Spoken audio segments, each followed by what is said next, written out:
bili smo kod kluba Azimu, danas smo utvrđali barone, sutra se vraćamo kod kluba Azimu gdje ćemo dodijeliti 10. put za redom i nagradu Dijane Klarić, te vas pozivamo da dođete pogledati i izložbu 10 najboljih fotografija koje su nagrađene tijekom ovih 10 godina.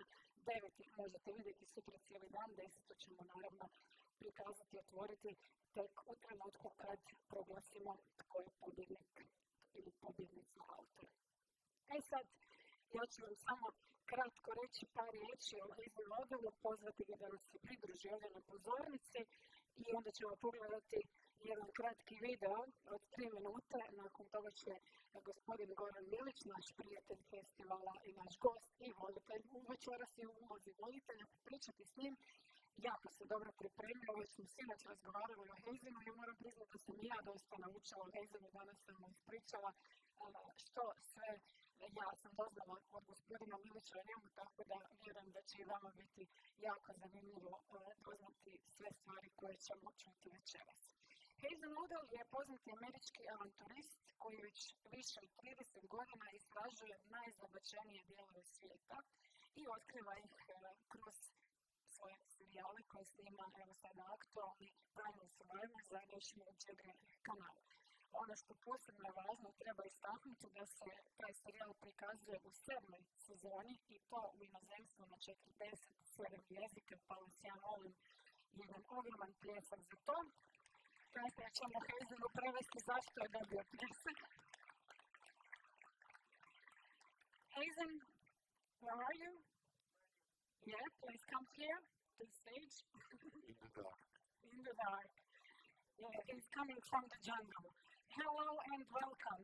Here is your place. And first, yeah. Okay, we will tell you later. Yeah, možemo sad krenuti sa videom.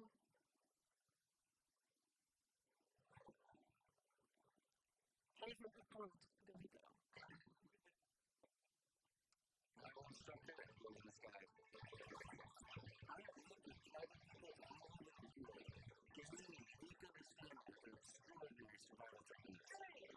Now, I'm traveling to some of the most extreme places on the planet to take on challenges but pursue the limits of knowledge, endurance, and skills.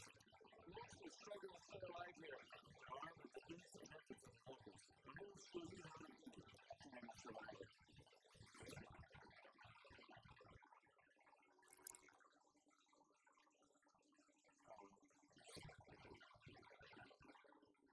These things deliver some of the most deadly toxin in the entire world.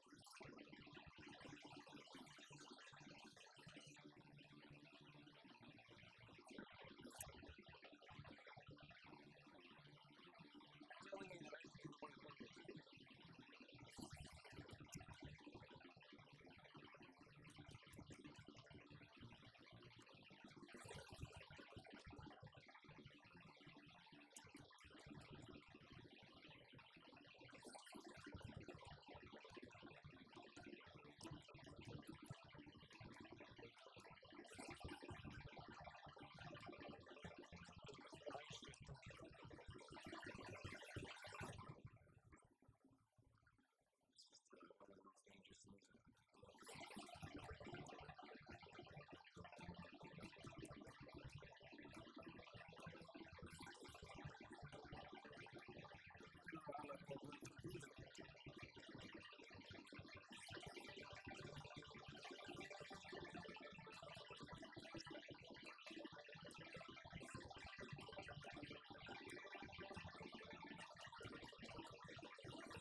National Geographic.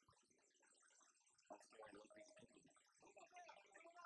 And to fully understand that, you have to understand it. Wow! I would have never expected that. It's how it's done.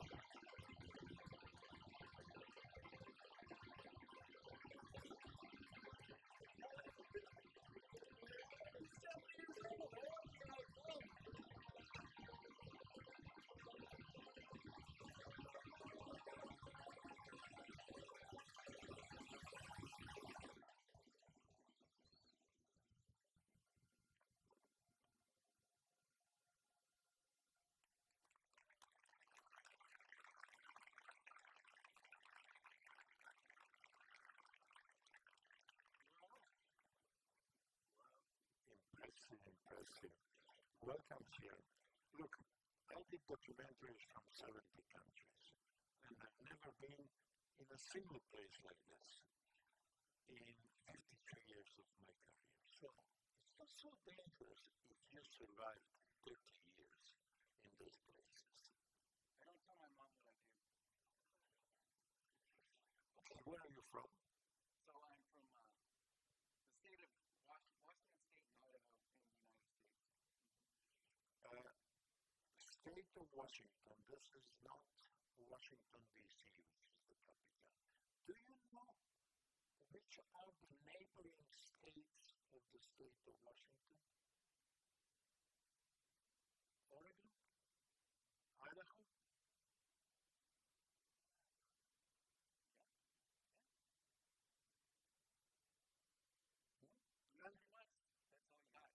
And the Pacific.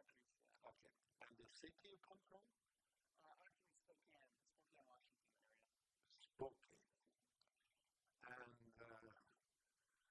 what is Seattle famous for? For the richest? Oh, I think so. Yeah. I don't know, 4 or 5. Oh, gosh. Yeah, before I will say, I'm sorry, I can't speak Croatian. I'm learning little bits at a time, like learning word by word, like how do you say good day? Okay. Yeah, I'll learn that one today. And stuff like that. But you speak several languages. A few, I picked up a few, yeah. Could you mention them? Spanish, that's one of the languages that got me in all this mess. And always learning Bahasa, which is what is that? Indonesian, which is a handy language. 300 million people speak language. Yeah. South Pacific Pidgin, and then some indigenous languages. Swahili? No, but I did spend the last 3.5 months in that area, so again, learned stuff like good day and stuff like that. And your major city is Spokane. Has something particular. It's a smaller city that had the World Fair. It did. It's surprising. I think it's the world's smallest World Fair. And the festival, what is it? It's for people that love to play basketball, so it's about 3 days of all kinds of people that love to play basketball, so they play basketball in the streets. We won't talk about basketball because we just had an NBA player. Yeah, so he would dominate. He would get the trophy and the free hot dogs at the end of the festival. You've been in Seattle, in the state of Washington recently? Yeah. So, I was doing some show and there was a person in Seattle, Ben Price, and he is an owner of a company, and he decided to give the minimum salary for any one of his employees, even the doorman, even the secretary, for the lowest rank, the minimum of $70,000 a year. Because he said, look, it's fair, it provides for a fair living. And it was in 2020. Would today $70,000 be enough? I hope so, because I'm still eating hot dogs and stuff. $70,000 would be pretty good. Coffee is more expensive now that they made that rule. Okay, you have the production of Boeing planes, Jeff Bezos, Amazon. I don't see him, but I've heard that he's there. Okay, let's go back to this. National Geographic is an empire. Do they give you a proper logistic? Are you satisfied? Because we journalists are always missing something. We reporters, but you are a survivor, man, so you need family, you have, let's say,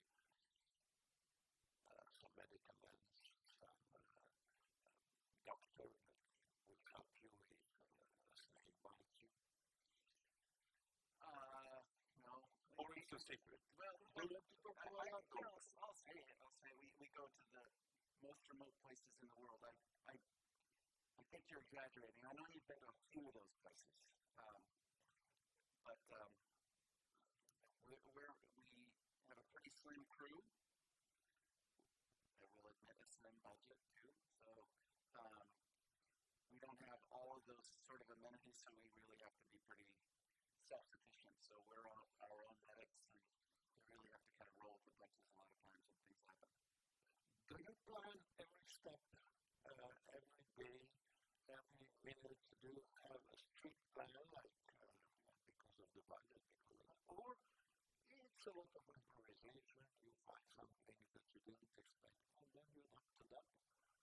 I try to keep it like that as much as possible. I will say, probably out of the, I think we've made about 80 episodes, and we're still hopefully continuing to make more, which is amazing because it's my lifelong dream.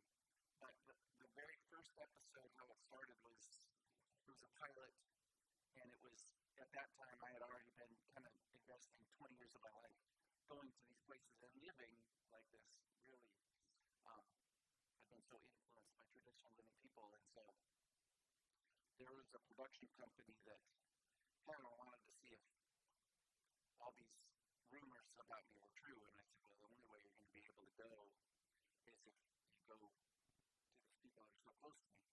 And the very first number one episode was with the people that I essentially kind of, well, I originally met them when I was 19 years old, and wound up living with them for, well, a good solid 3 years, but they've always been a huge part of my life. And this production company actually went down. Where was that? Gosh, it was at that time probably about 12 years ago, but I originally went down there when I was 19. And I think whether it was a good thing to say or a bad thing to say, there was a production company that I said, like I said, they heard my rumor, they heard the rumors about me. A lot of people never took me seriously because I was just a young kid, but they said, well, if you're serious about really seeing things that I've never seen on TV ever before, are these amazing people out there in the world, right? So there's no way you're going to be able to make a television show about it. And then that just really pissed them off. So then they went and they said, well, we'll see about that. And then they actually came down and followed me that spring when I went back to visit my friends and family that were over there in Ecuador. And they shot a pilot, and I don't think anybody knew what the actual program was going to be.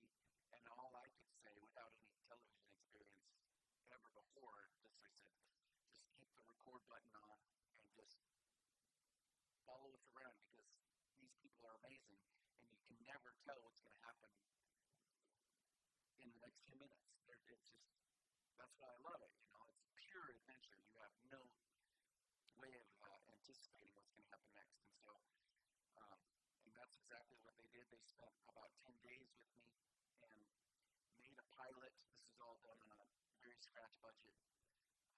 The owner of the company of this, it was the same owner. It's if you've ever heard of the movie River Monsters, or the show, very popular. It was that company. So the owner of the company went down with one of his cameramen, and serendipitously, it was in Ecuador, and his daughter was working at an orphanage in Ecuador, so he needed to see her anyway. So he made it all work, and I told him, if we can get there, this will be amazing. But there's no guarantees because it's so remote, so hard to get to, river travel, anything can happen, rains, all that stuff. And we got there, they filmed it, they made just a pilot, and it was exactly what I wanted to happen. There was no plan. It was just... But always barefoot. Yeah. That's my preferred way to roll. And I think it's because I learned from those kind of people that live like that, learning the real reason why you want to go like that. That's great to do. I mean, in Croatia, when we meet someone, we always ask about his origins. Where do you come from? Okay, the city, but ethnically, historically, your parents. You? Yeah, this is exactly. To go barefoot. You have some genetic in that? No, I think one thing that's really... Because all Americans came from somewhere. Either they were native nations. Do you have some? Yeah, my mom is Native American, so I get that. Native American before it was Indian, yeah? Yeah. Okay. So, and what tribe is it? Kootenai and Salish. How? Kootenai and Salish out of kind of British Columbia, Canada, and throughout the kind of region where I still live, Idaho and Montana. But I'm a mix of all kinds of things. Okay, tell us that mix. I'm sort of like my dog. Like you get on Craigslist and put them all together, and then you have an amazing dog. But my dad came from Greece, or my grandpa came from Greece, and a lot of Greek, and I think actually 8% land is Is Greek the language that you speak from time to time? Parakalo? I went there, I learned that word once. So, I'm a mix, and as far as my native ancestry, I don't, I think as you know, a lot of native, and really, all these people that I really try to showcase, they really have been pushed to the limit, and they are in danger of preserving their language. They struggle trying to preserve their lifestyle, their culture, and their resources. And with my scenario, 3, 4, 5 generations before myself, that more native side of my lineage that's just kind of been, at that time in the United States, there was a lot of conflict with Native Americans. There was kind of a strategy to make sure that they called it kind of to better affiliate with the incoming new culture, the modern culture. So language was kind of forced out of them, culture was forced out of them, the resources. So in that, you could, from afar, you could say, oh, well, it's exotic that it might have that bloodline, but I'm so influenced and inspired by these people. I'm also very inspired by my history, and I spend a lot of time, and I devote a lot of energy in my life to try to reconnect with that. And I think that they, like every... With your native ancestors? Yeah. And so what did you discover? How was that tribe? What was specific comparing to the people that, as we saw in the movies, the Comanches, the Apaches, and so they were in these desert areas. This was not a desert. It was a completely different way of life. How was that like? Well, I work a lot with Native youth. I do a lot of education, and of course I'm fascinated by traditional knowledge and practices. And so always trying to dig up information, talk with the elders, and so that in itself is a lifestyle. But what have I learned? That there's a lot of people that are they're in a transition. It takes many, many generations for someone to become settled, because there's still people that are living today that have to live a certain way, but they remember the old ways, and so they're living in 4 or 5 different conflicting worlds. And I guess it's kind of on my radar all the time with what I'm thinking about, the magic of, just when I was in yesterday, I was with Nikola and just embracing this Croatian culture and seeing this wonderful, in Croatia. Yeah, it was, well, one example was what I really loved was there was a woman she was cleaning a cuttlefish. She was cleaning a little squid, getting ready to make some dish out of it. And then there were they'd never met the people that I was with, but they were fellow Croatians, and it was kind of like immediately they were friends. Well, come on, sit down with us while I'm cutting this up. Oh, do you want a drink? And then they're just friendly with one another. And that's something that I recognize it because I live partly that way, and I also live in the modern or Western world where in the United States and the culture, it's like standoffish. I was almost kind of thinking that the new illness is kind of being scared of your fellow man, whereas here in Croatia, there's still elements of that embracing our communities, even though they don't live in their communities. Your fellow Croatians take care of one another, your friends. And that's how I wish the whole world would be, really. Where did you, in which part of the world, thank you for this nice words, which part of the world, in which country probably, did you see a coexistence between that tradition, this, as you mentioned, Croatia, of the wild adventures that you had, the dangers of the nature, the dangers of the wild animals, dangerous things, and at the same time, a high degree of civilization. In my opinion, that was Australia. Australia, to me, is a kind of, you have Sydney, and then you go 100 kilometers in the weather, no seatbelt, Australia especially. Yeah. What other country? That's the only one in my experience that I had. What other country would you mention when you find some countries, or at least regions? Probably in the United States you have some examples of them, but not ultimate survival. No. Well, I think if we can just stick with this slide, and you're talking about civilized people, or a lot of people say we have this modern culture. Well, modern culture with the sand bushmen, this is modern, this is how they live every day. But when I was living, so these are these little children, beautiful people, the most kind people, most gentle people I think I've ever been with. And so the sand bushmen, they think that they are the original human beings, so from 500,000 years. And then we've all kind of gone around the world and evolved separately in that way, but we're all the same human race.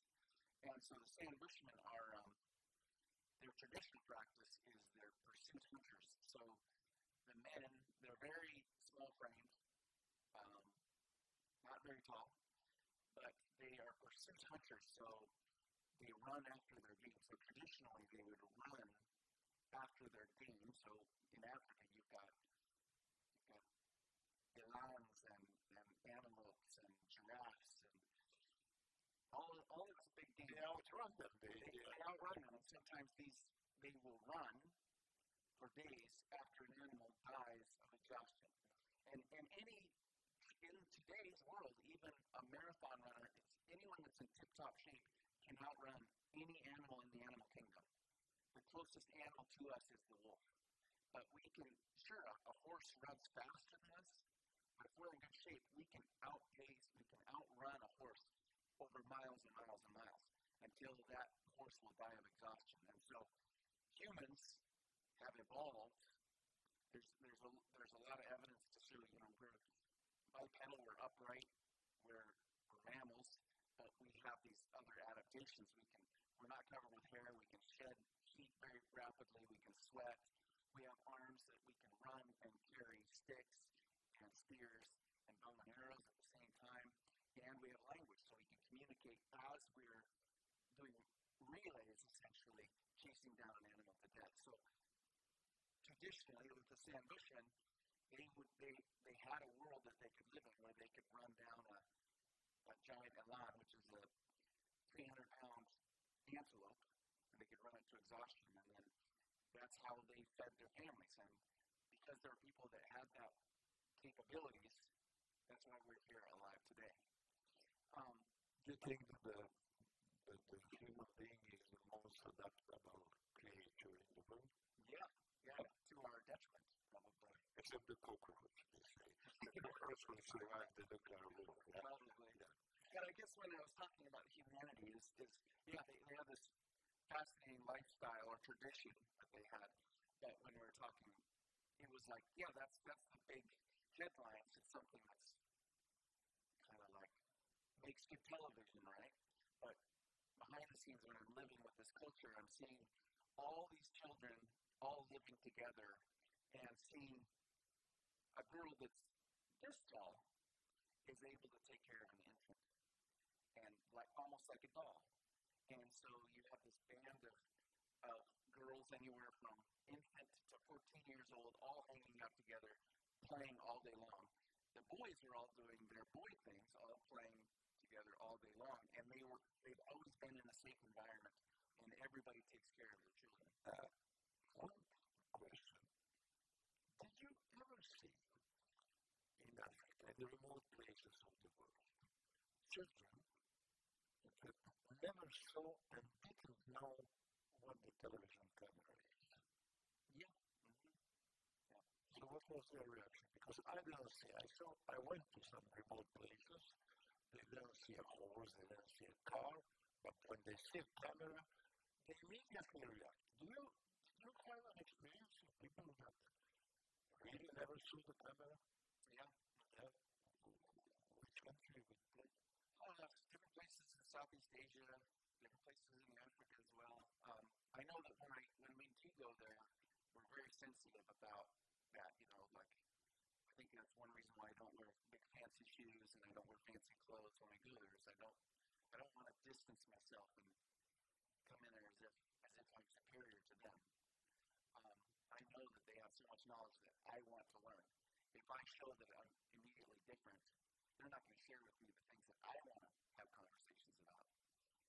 And so, yeah, we'll go in there and we still have to make a television program. So a lot of these things are foreign, but humans, like I said, like you said, are very adaptable, constantly evolving, changing rapidly. So as soon as they figure out what a camera is, it's just an amazing toy, tool, and something to be engaged with for a little while. But then, hopefully, when we're all gone, they have more pride in what they do because they acknowledge that there's a whole world out there that really appreciates their lifestyle and their knowledge.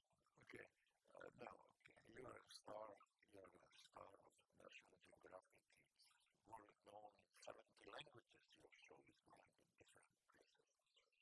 And you have a reward. The camera crew is following you. Do you force them to eat these lizards alive with you, or they have their own food? It's great entertainment. They're not famous, at least let them eat something good. Well, I think for the camera crew, they do make this possible, and we have the best of the best, because we're going off and spending 3 weeks, sometimes, some of our last missions have been 3 months at a time, so you have to have a camera crew that can just tolerate these conditions, still work at with such incredible high performance, and they're passionate. They want to make as good a program as they can. So what is delicious when you find something that you in the jungle or at the top of the mountain that you are hungry or thirsty? What is the best thing that you find? Ice cream's the very best. No, I mean, is there any food that we don't know in the civilized world? Well, I think some fruits, my taste buds have evolved, but I still love an exotic fruit. I mean, who doesn't love an exotic fruit of some kind?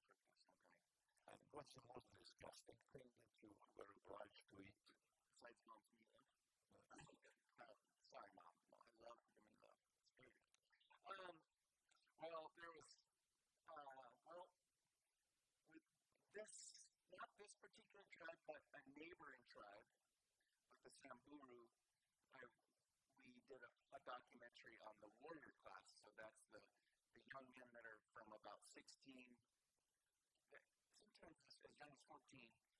They're out with the cattle by themselves with a team of a group, 3 or 4 other boys, and they grow up together until they're about 23. Then they come back to their families. So during that time, they're not allowed to go back into the village. They're on their own. During that time, there's nothing to eat except live off the cows that they're taking care of for their families that they were thrown back to. When I was living with them, all we had for 3 weeks was milk and blood from their cows. So every day we would have to bleed a cow, get enough to fill essentially like a water bottle full of blood. We would milk the other cows, and that's all we had. And it was hard for me, but that's all they live off of. Did you show that on TV? Yeah. And the reaction of these animal protectors?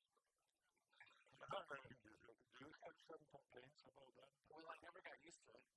No, I never got excited for breakfast. But it was an experience, and I think it was just, really understanding. I think a big thing is not only understanding what their way of life is, but learning how capable humans are at physically, conditionally, how we're able to survive. And I think a lot of us are just, so much of us in the modern world are inconvenienced. They just moved to Germany, they just come to Europe, and that's right. Now, whatever, did you find some example in this, it's not polite to say wild, but say wild tribes, these people remote from civilization? Some examples that you like to tell to the people, some good examples of behavior towards the old and handicapped, towards the people in need, mutual help, that we could learn from them. Some ethics that they have. Please tell us. Oh, everything. I think a lot of it is community. So many, when I go and travel in these places, I feel like if I have been gone from it for a while, and like we evolve back to our life as a Westerner or a modern person, you get distracted by things that you need and things you need to buy and all these, you think that they're inconveniences. And then you go back to these amazing people, and for me it's like a reality check. It's like, oh yeah, this is what's important. And I think a big thing with when you're in a tribe is it's not about you anymore. It's about your community, the health of your community, how happy is the community. And the community is composed of the children and the laughing children, the singing children, constantly all day long, taking care of the elders and making sure that the elders are taking care of the babies as well. And everybody needs to be a part of that group. Everybody's cared for. And so, whereas I think the modern world, we're really succeeding by, at least temporarily succeeding, by being self-absorbed, by being selfish, taking care of our own first. And I think that's a big reason why we're all suffering from depression and things like that. And they share, they take care of each other, isn't it? Yeah, that's the thing. Is just an example of Donald Trump would say that's why they don't have anything, because they are sharing. Yeah, I can't really relate to his thinking so much. But I think an example of, you were talking about elders, I did have a good friend of mine pass away. I would say, one of the guys that, he was the chief of one of the villages, his name's Kipkari. He was with the Warani tribe. And whenever I would see him, he was with his friend, who was a similar age as him. And they did everything together as elders.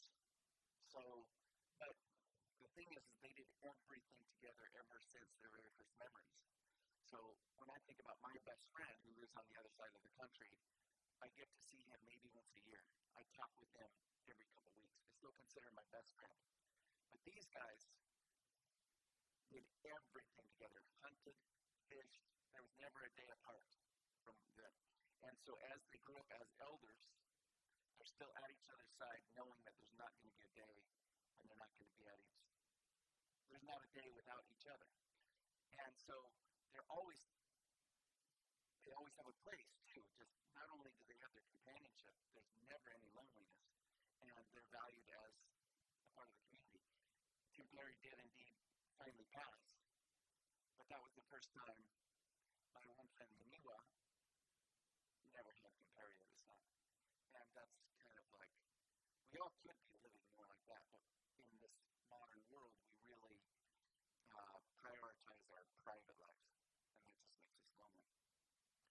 When these people see some technologically advanced objects and things, let's say, if you have a satellite connection, you can call your friend or your relatives in Seattle and see their picture, and these people can see the picture, and then you tell them that 10,000 miles away, how do they react? I mean, do they say, Janet,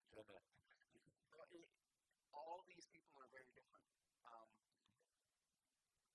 are they suspicious? Sometimes.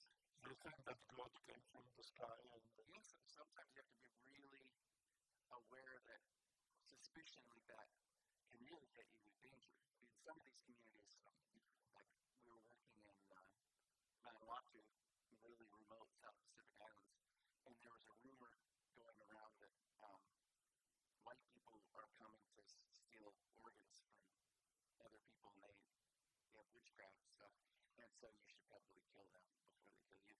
That sort of rampant rumors can get you. You have to understand that some of this stuff can really get you in trouble.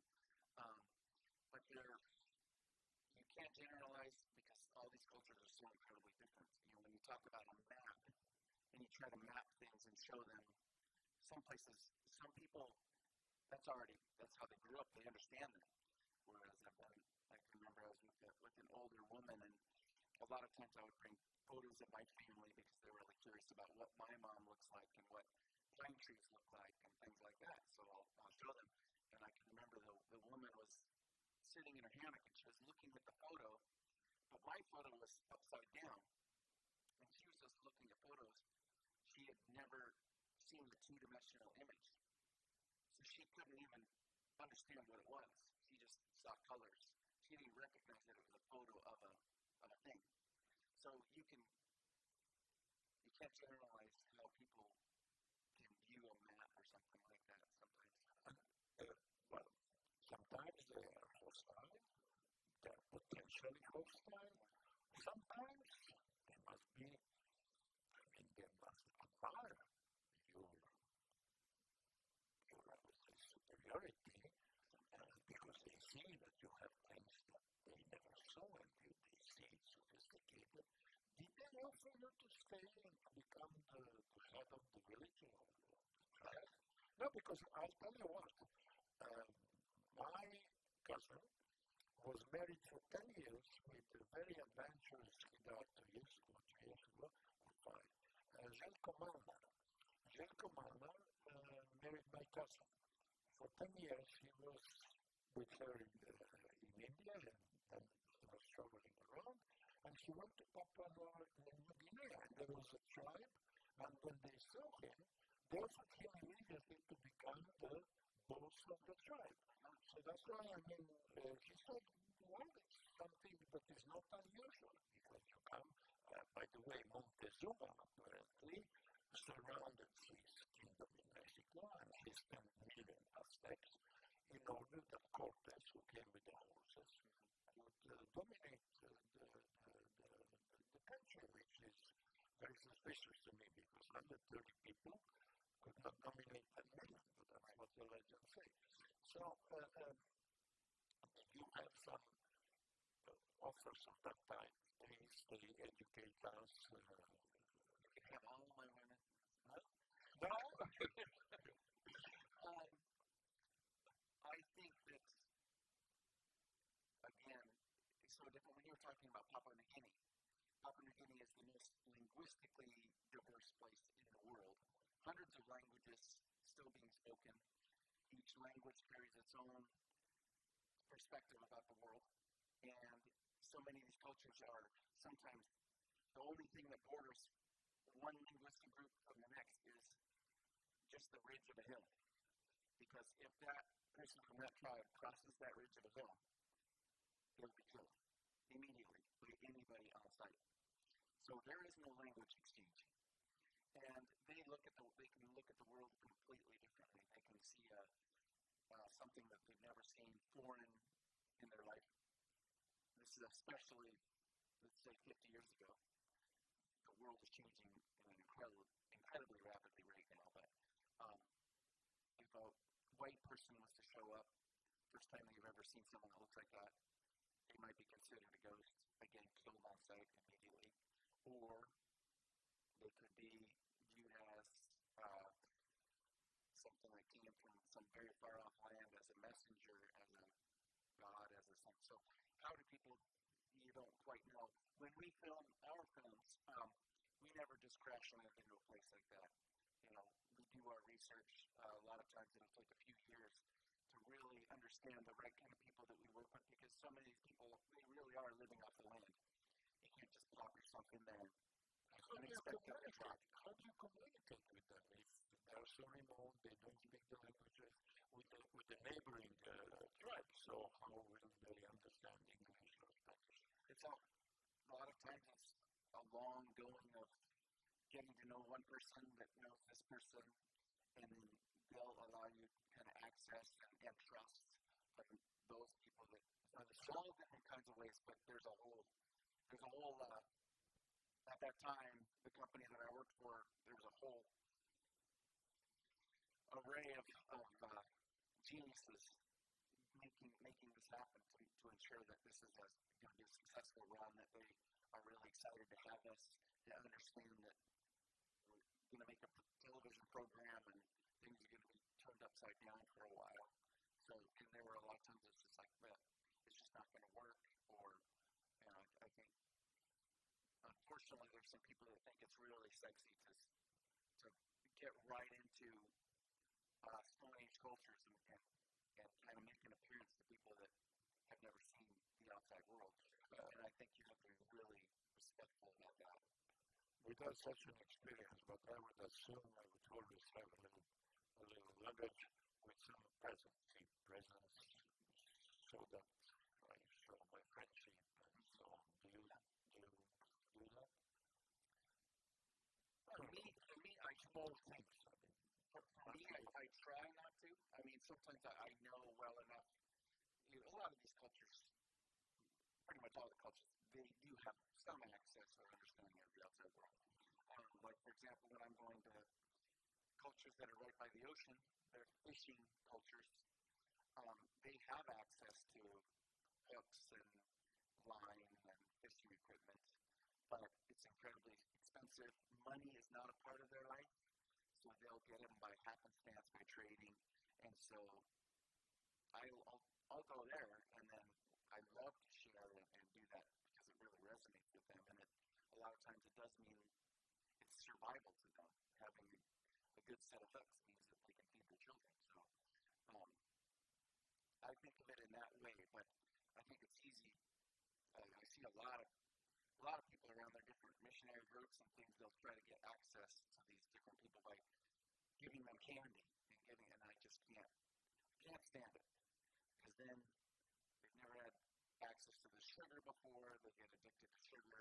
All of a sudden, there's plastic wrappers all over their communities. They've never had that before, and just that rapid change. So I think at least our film has been around. Neither whiskey or vodka is only them. Exactly. So there is no fun. They have their own tricks up their sleeve. Maybe you give them some instrument so that they can play some music. We do that. That's not bad. We do a lot of that, I think. And in return, I think a lot of times they'll show their gratitude for, when we live with them, we really become part of their community. And it really, the hardest part of our job is not the infections and parasites on it. It's like leaving. And so many of us are in tears all the time. And a lot of times those tribes will get together and they'll sing songs. That's their way that they can, that's their gift. Food and all that stuff is just, that's every day. But how can we give it back? So they'll give songs. We see that a lot of times. And, that in itself is tear-jerking for us. But then they want us to return a song in return. And it's like, us white people, half of my culture is from England, and then the rest of us from the United States, and we're thinking, okay, what are really passed down, rich legacy songs? Row your boat. This is really bad. So, Are the men also so dominant like in the civilized world, and the women are submitted? No, especially when we're talking about like Papua New Guinea and the remote South Pacific. So much of that is matriarchal. So the women are the ones that run the show. The women are the chiefs. that there's Somehow, the men are running after the antelope for 7 days, and then they bring the antelope to the woman first. well, men are expendable. So they go out there, they run, they die. But the women stay home because they have to maintain the health of the children. They have to maintain the health of the community and make sure that everybody's getting along. They're the real brains of the operation, whereas the men are just running wild. Like I said, sometimes they don't return, and that's just what Usually, 30 years ago, I wouldn't ask that question, but we are living in the 21st century. Experiences with the LGBT population among these tribes, what do they do? From my experience, and this is what I have been learning, is that gay, like we'll say, gay tendencies or being gay, in a lot of the cultures is considered a gift. So a lot of times it's the shaman, the ones that are gay. They're looked at as having gifts as far as they're maybe a man, but they have these feminine qualities of like tenderness, a much more of an ability to kind of deeply connect intellectually and understand feelings a lot more than most ultra males, and then they just have a tendency to be more perceptive with plants and medicine. So a lot of times I've seen that as almost a theme that people like that are considered the ones with gifts. That is one thing that I know. So in my take is a lot of that is a natural, kind of a natural thing that happens with humans.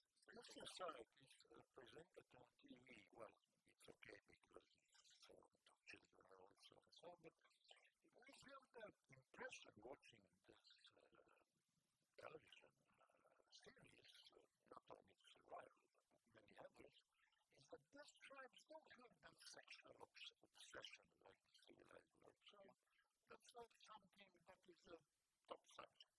I would say that. Yeah. That's another thing.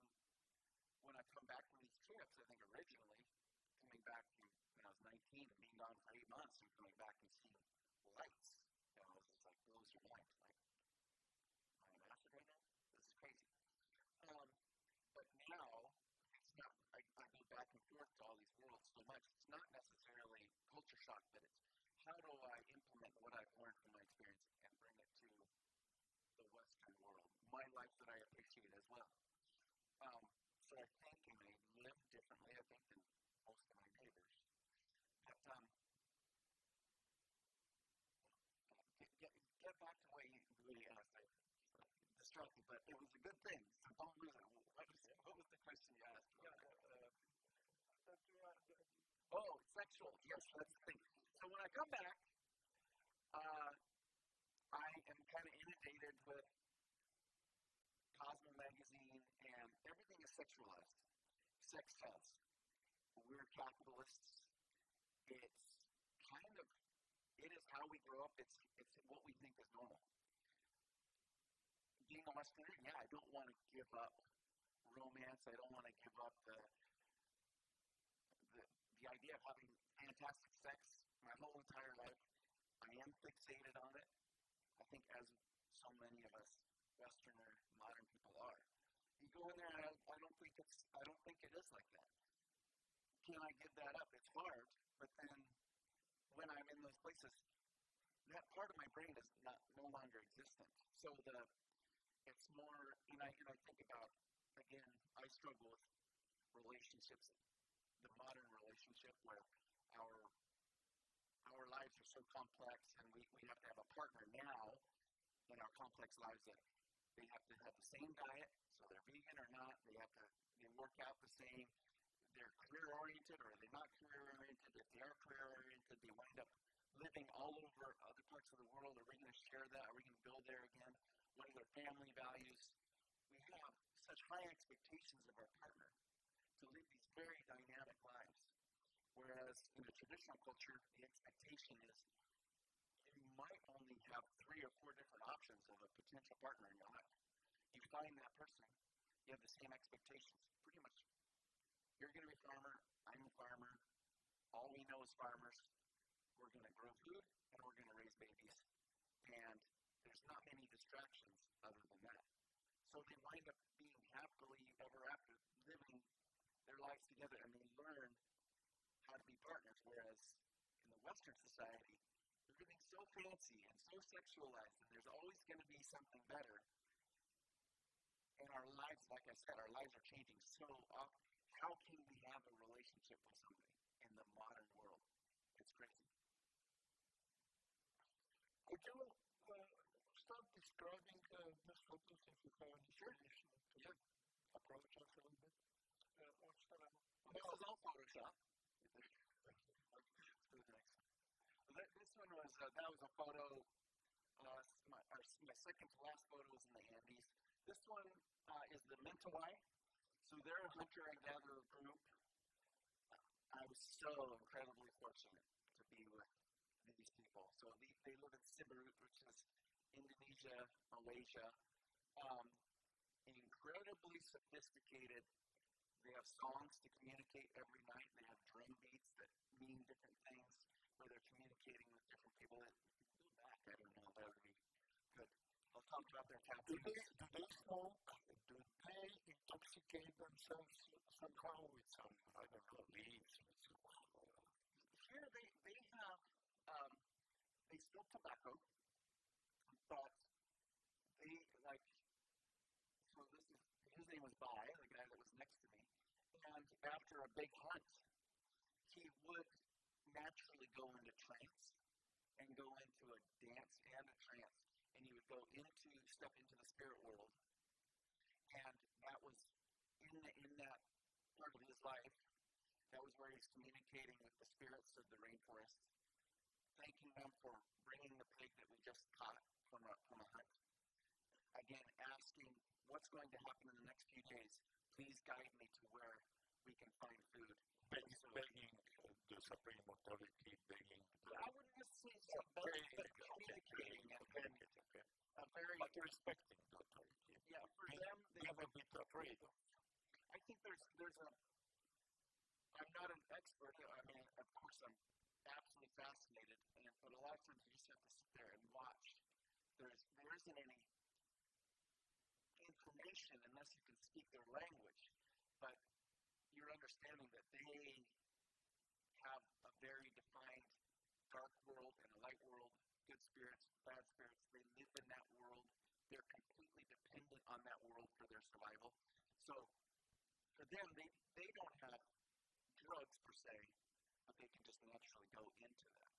But they're an amazing culture. Their tattoos, they all have the same kind of tattoos. They all represent different things.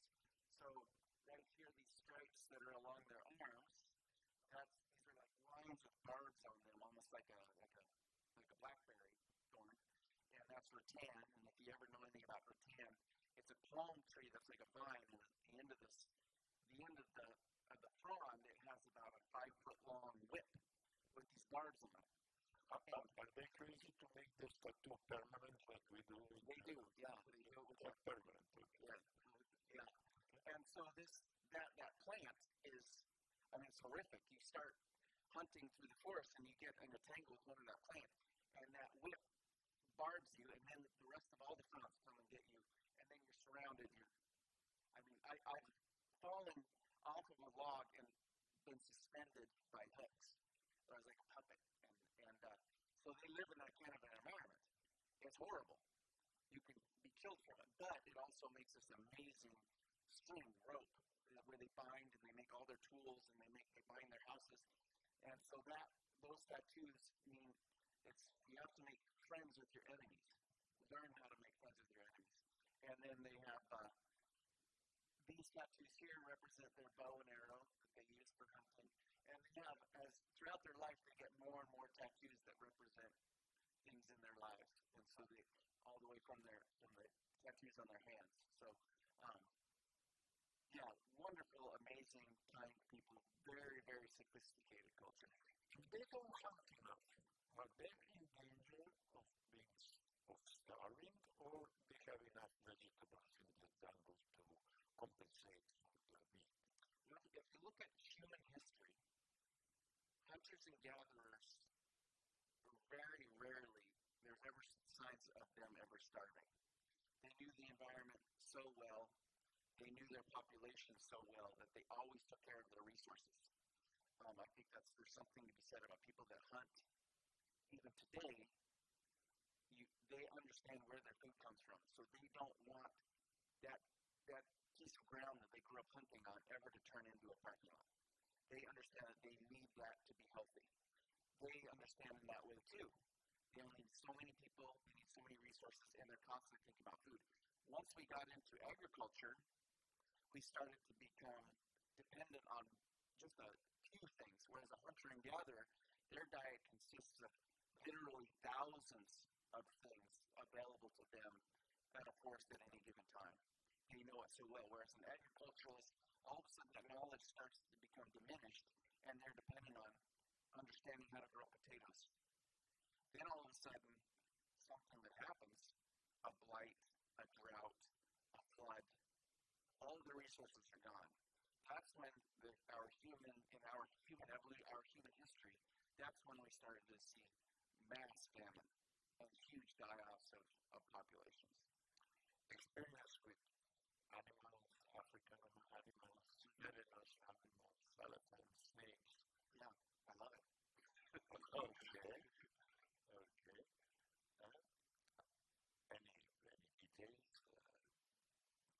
Where do you want me to begin? Okay. Are you scared of elephants? I mean, they can be dangerous. Yeah, they're the most dangerous animal in Africa, aside from the mosquito. But the largest of the spores. Elephants, when you see them in real life, because like I said, I spent the last 3.5 months in Africa, still such incredible animals. When you see them in real life, you see pictures of them, but when you see them in real life, it can't be real. It looks like a giant boulder. Yeah, it's an animal. And but yeah, you have to understand that they look gentle with their big floppy ears, but they would easily crush your skull. I mean, in India, they walk in the streets of New Delhi, and if they are there next to their hotel, so you see them, but they look very quiet. But I imagine in the jungle or in the desert, they're very they dangerous can run animals. fast. Yes, but then you also think about how dangerous people are when they lose their resources. When we become desperate, we go to desperate measures. That's when people start killing people and very selfish. And I put blame on that, but we blame elephants for protecting themselves. When you're talking about elephants in New Delhi, elephants in Southeast Asia, I can remember I was in Southeast Asia and there was a rogue elephant that was kind of walking down the road. And one of the farmers went out with his gun and shot it dead. Well, the community celebrated that. He was looked at as a hero because an elephant going through your garden, that garden's gone. It's done. But with so many people now turning the rainforest into fields of sweet potato, it simply doesn't have a place to live. And that's what's happening in Africa. I'll be candid. When we were trying to film a group of wild elephants, such an amazing animal spotlight, but so incredibly difficult to find wild elephants in Africa when drought is, so much of Africa is, especially Western Africa where we're at, being an unprecedented drought for the last 20 years. There's no more watering holes, no more vegetation. The human population is growing at an exponential rate because of modern medicine, vaccines, all of that sort of thing. And there just simply is no more vegetation. Vegetation is being eaten by the cows and goats.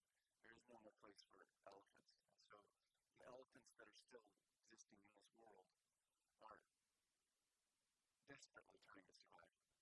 And so they're becoming more and more dangerous. In my life, I went to the corrida, the matador and the torero was killing the bull. I felt very sorry from the bull, and I was rooting for the bull against the matador. And I believe for most of civilized country, that attitude of killing the animals is something that makes you feel bad. Even today, when I see on internet visitors, tourists, seeing the lions in Kenya or some national parks, grabbing and hunting the buffalo, or the buffalo killing the lion, which is more just. If the lion is killing the buffalo, at that moment I feel bad watching it on the screen. How is it to watch it live? Do you accept that as the fact of nature and you don't have emotions of that? I do. I do have emotions about that, and I think a lot of this conversation has been about the compare and contrast between Western world and traditional living world. We're fascinated with sex. We have these emotions that are kind of it's normal to us. I think for a lot of these people, their idea of death and suffering is very different as well. I think there's a lot of compassion for animals, compassion for the things that they care about. That's human. But I think for like an example is in a lot of these cultures where they don't have access to modern medicine, life is happy and wonderful and fulfilling, but life is suffering. So many people in Africa, I could see, their arm got broken by the bite of a hyena. So for the rest of their life, they have a lame arm that's just hinged in 3 different places. That's how they live their life. That is life to them. There is no expectation that life is going to get better. And I think an example of this would be a lot of African communities are suffering from tuberculosis. And tuberculosis, of course, is you can get vaccinated for that. In our modern world, we don't have to think about that. But for a lot of these remote people, they are suffering from that. And I can remember I was living with a community, and people were suffering from tuberculosis. And it's when you sleep in the same hut with somebody that's hacking all night long in families, it wrenches my gut and thinking, I've wanted to go like, we can get you from here to the hospital. We know people that will help you for free. Will you just take this elder, we'll talk to them, let's take her to the hospital. It's gut-wrenching to see you suffer. But to them, they're like, you mean I'm going to have to go to the hospital and be away for 2 weeks from my village? No, I'd rather die. And so the idea of our modern, we value our life, we have this life expectancy until we're 80, 90, and we're supposed to have good sex until then, and all that, these sort of things. They are modern luxuries. But I think, again, the reality check with a lot of these people is life is amazing while you have it. It's not about my suffering, it's about our community. So these are things that I think about and see. We mostly spoke about warm places, Africa, Indonesia, about people, about tribes. How is it on the top of the mountain, freezing, minus 30, solitude? What do you think there? Well, I don't see that, but I mean, when you are on the top of Los Andes. Well, for me, what I love is that it is very physical, and there is, I guess I'm not the nicest to my body, so I do get hurt and stuff, but I'm just trying to keep up with the big boys. And their life is like that, and like I said, they break that glass ceiling of what's possible physically, pain, endurance, starving, thirst, being cold. And I can't eat, like for here in Mongolia, the warmest it ever got was 18 degrees Fahrenheit over 70 Celsius. But far below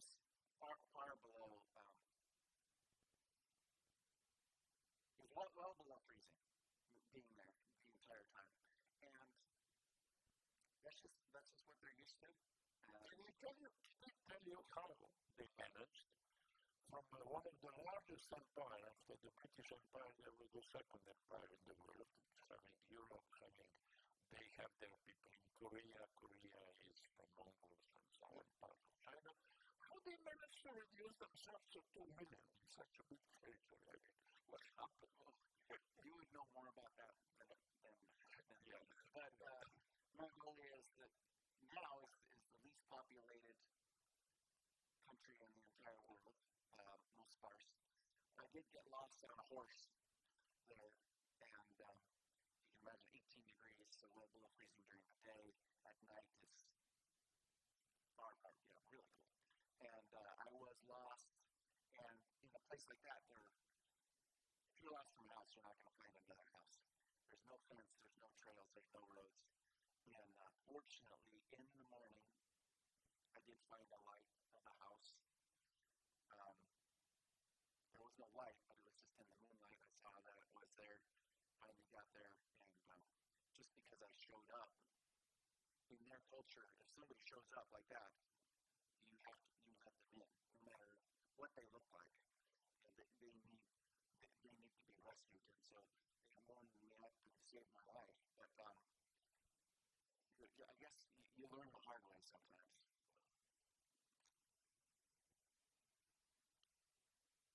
Podemos hablar un poco en español. ¿Eh? ¿Por qué no? No. De esos países de América Latina, hay América Central con otra música. Y el sur es más europeo, es más blanco. But there is one thing I wanted to ask you. I mean, as being partly a native American, that history of South America, where the conquistadores came and apparently destroyed the big cultures.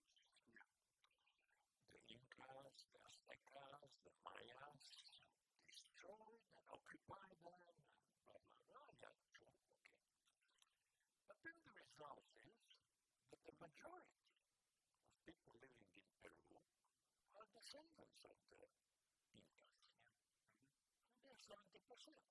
The majority of people living in Mexico are descendants of Aztecas. They are 60%. The majority of people in Guatemala, the Mayas, are descendants of the Mayas. 75%. Okay. So these terrible conquistadores that killed and terminated civilization, however, are the minority in that place that they have conquisted. With the Native Americans, there were no reports of genocide and terrible destruction.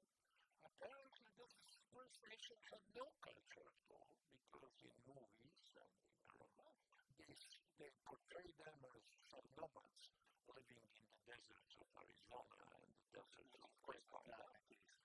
And what happens with your part of natives? And what happens with the eastern part, with more than 100 tribes that nobody mentions about them?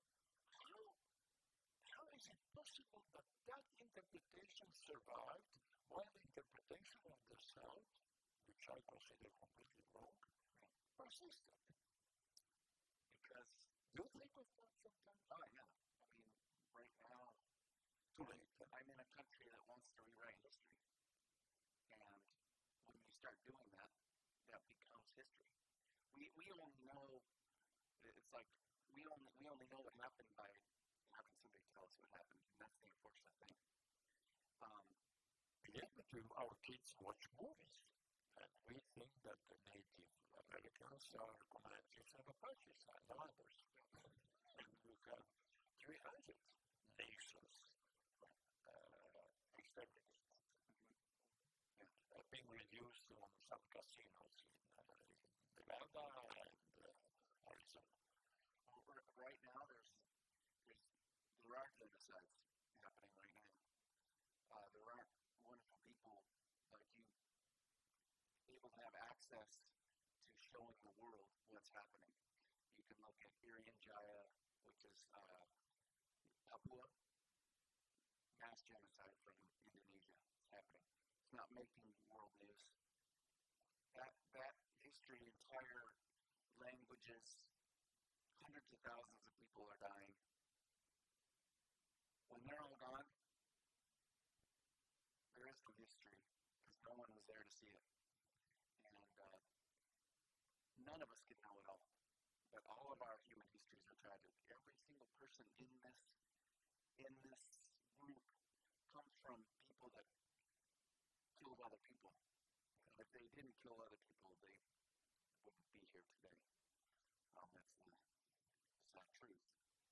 But now we live hopefully in a more sophisticated and thoughtful world, as much as we try to be more compassionate about these minorities and people. There is television to witness. There is television too. There are drones. People are being watched from everywhere. Yeah. And as you know, television can give you a one-sided picture. And a lot of times right now, all we want is simple answers, but be very, very cautious of simple answers. I'll take a question or two. Are you ready? Are you ready? Or before you think of a question, do you have some message that I didn't ask you and you want to transmit the message to this people, to this audience? I think one thing that I notice around the world is people are innately kind. We can have, right now, there's a lot of, what's really sexy right now is conflict. You're seeing it on the news. There's a lot of dividing. There's a lot of making people feel like their thoughts are wrong and they're right. And we just get down to it. Like right now, I've kind of lived through that, being scared of people from the Middle East and all of that. It's like, I've been there. There are people that they know where their butcher lives. They know how to get their food. All they want is healthy babies. They want to sit on the ground and have dinner with their families. They're just like us. They're just doing it a different way. But there's people that are trying to promote hatred, and we have to really have confidence that innately we're all trying to do the right thing. Why can't we just be like that and understand that?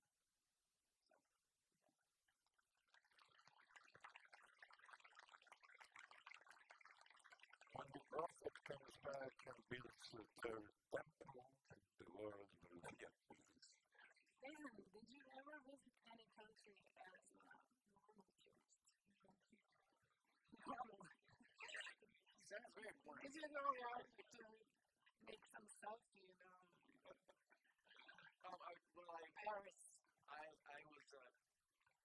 I've been naive my entire life. And when I was really young, if I was ever going to, I didn't come from a background of world travelers or anything. I'm the first person of anybody like that. And I just wanted to travel with the sole agenda of seeing creepy crawlies and seeing all the fish that I loved and seeing all the snakes and bugs. And so I went there just looking for bugs. And I didn't know that there were these people that knew so much about bugs and from their own perspective, the indigenous people. And then that's when I started to realize the amazement of all these cultures and their ways of thinking about life. And I think that's what, fortunately, I started traveling when I was 19. Oh, you are so old. How old are you? Middle-aged. The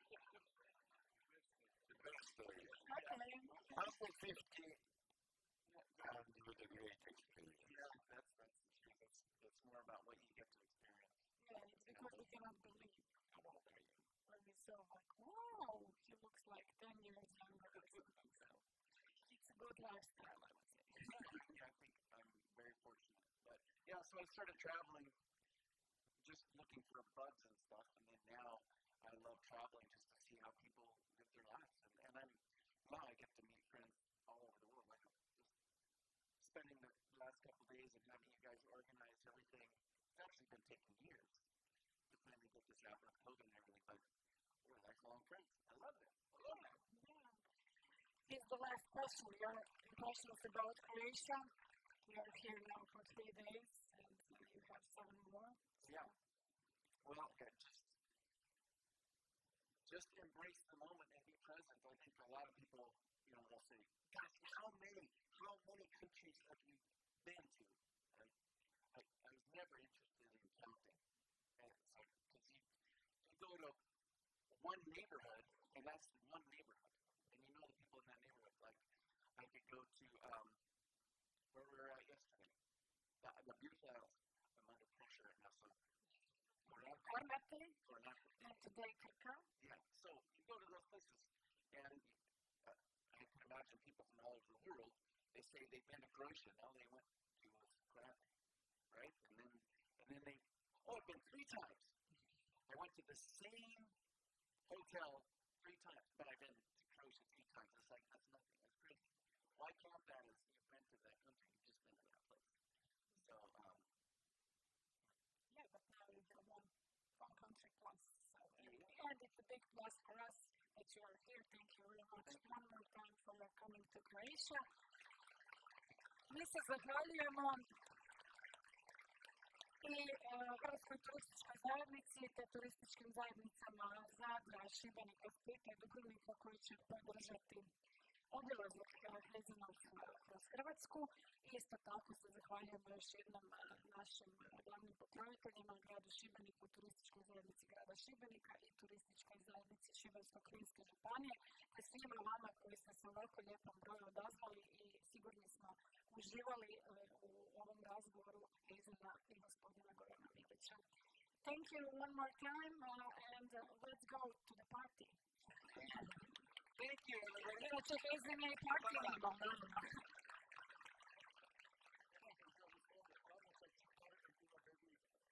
Yeah, something about drinking. I love it.